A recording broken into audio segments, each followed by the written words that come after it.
setembro de 2020, terça-feira, vamos para a nossa aula de matemática.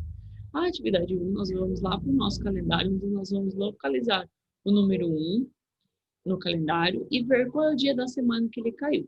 Escrever o nome do número no caderno, separa o ímpar no material dourado, o que vem antes e o que vem depois.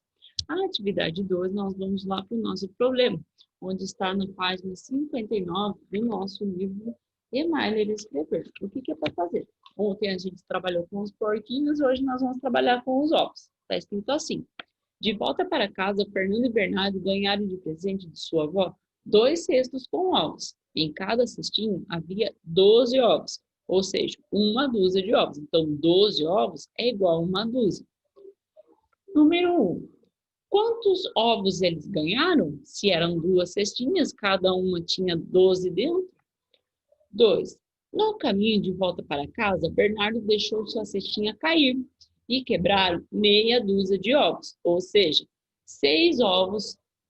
Quantos ovos sobraram inteiros na sua cesta? Vocês podem desenhar para ficar mais fácil de entender.